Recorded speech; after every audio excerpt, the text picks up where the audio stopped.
How's your day going, wrestling fans? This is Tom from CollectAWrestlePalooza. If this is your first time coming to the channel, welcome. I do feature 1980s and 1990s nostalgia, pop culture, mostly wrestling cards, but also some action figures, some VHS, things of any pop culture category that you might be into. You never know what you're going to find. So thank you for the support if you are a returning viewer. Today's video is going to be focusing on the WWE Retros. This is an action figure line that got me excited enough to go back into the big box stores and fig hunt, something I hadn't done since I was a kid. They do mimic the WWF Hasbro action figures, which were the predecessors of the LJNs, probably the most important action figures in the entire wrestling history. Now, I don't have too many of them. Only ones that I have are the ones I was able to find on the store shelves that I wanted, but they're all mint on card. We're going to go through them. I'm going to share some stories, have some nostalgia. Enjoy.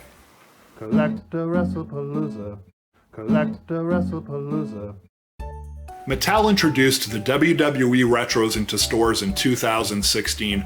A lot of collectors, myself included, were extremely excited about this product line for a couple of reasons. As I mentioned before, the figures looked like the WWF Hasbros, which collectors in their 30s and 40s went nuts for because they reminded them of the figures that they played with when they were a kid. Also, the other nice thing about the Retros, as the name implies, is that it featured the retro or vintage stars alongside some of the stars of today. So you had figures of Iron Sheik alongside figures like Shawn Michaels. So I'm going to look at my collection here. I haven't opened this box in a while. As I mentioned, this got me excited to go back out to Target and Walmart and Walmart.com, places like that, to try to find availability of the stars I wanted to collect. The most prominent figure in my collection I actually don't own anymore. I just gave it away. I did have an Undertaker Retro, which I gave to one of my viewers. When I got 100 subscribers, I had a giveaway. I don't know what series each of these are. Mattel put out, I believe, 9 different series of the Retros, starting in 2016, ending in 2019. Most of them have card backs that look like this. They do look somewhat like the Hasbros, but they also put an additional action shot onto it, and I think they're very attractive. So it looks like the Hasbro figures, but it also has this old school feeling with the picture of the dark background, the way that maybe an arena would have been lit back in the 1980s, back when they didn't have much lighting and there was generally a spotlight in the middle of the ring, which is one of the coolest time periods in professional wrestling. So this is the Iron Sheik. It does say on the back that Iron Sheik came out with Braun Strowman, Ryder, and Jeff Hardy for the other figures in this collection. And his authentic superstar move is the gut wrench suplex. I haven't looked at the prices of these recently. I didn't buy them necessarily to resell them. I bought them because I wanted to have a bunch of mint on card figures in my collection. One thing I have noticed is the bubbles, I don't believe, are affixed as well in the Retros as some of the other action figures I might own. This one feels a little bit loose down here at the bottom. So The Rock came out with Kane, Mankind, Sting, Triple H, and Stone Cold Steve Austin. Those were the figures featured in that series, as you can see on the card back. And his authentic superstar move is the rock bottom. And notice his face there. He does have his eyebrow raised in that classic rock pose. Next is Shawn Michaels, the Heartbreak Kid.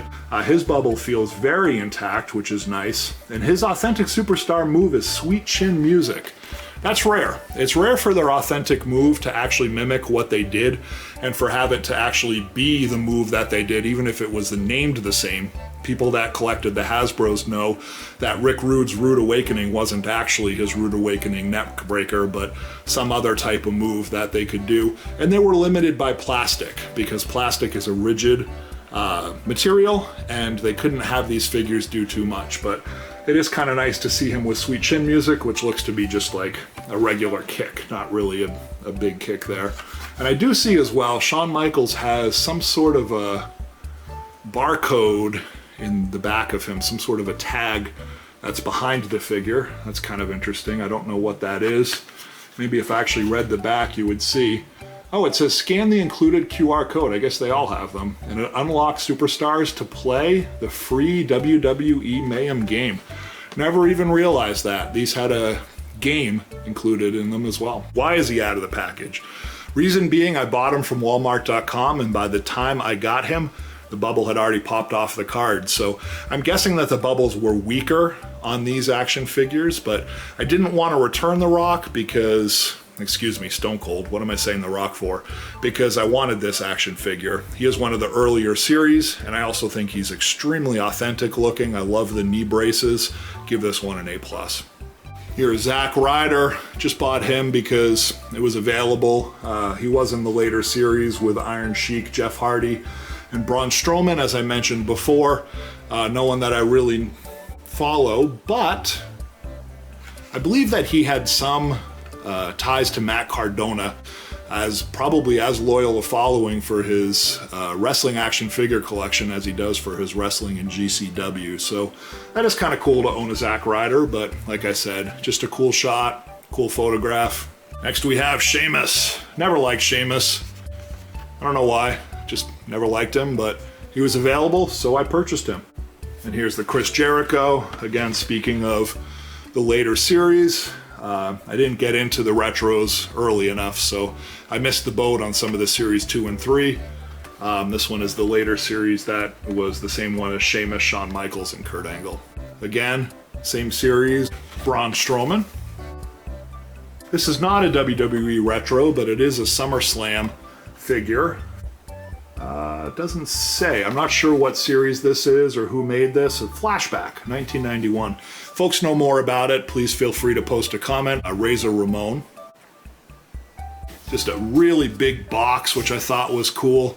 And it's an entrance grate from Goldberg. And the reason I'm featuring this is look at the back of this. How cool is that? And I love the belt that he comes with. So again, I picked him up. He was at Target when I was buying the retros, and I thought it was just a great pickup.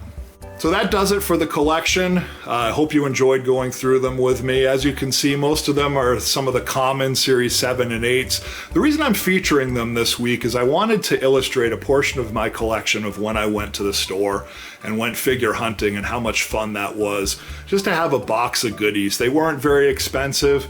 Maybe they'll gain value in time, maybe they won't, but I love having mint on card action figures, even if they're not of the wrestlers that I'm into.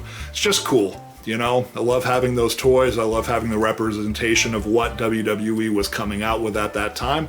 And in years to come, they get cooler and cooler. You know, every year I'm going to open up this box of random WWE retros. And remember, I also bought a Bret Hart and a Razor Ramon at the same time that I forgot about, as I did right here.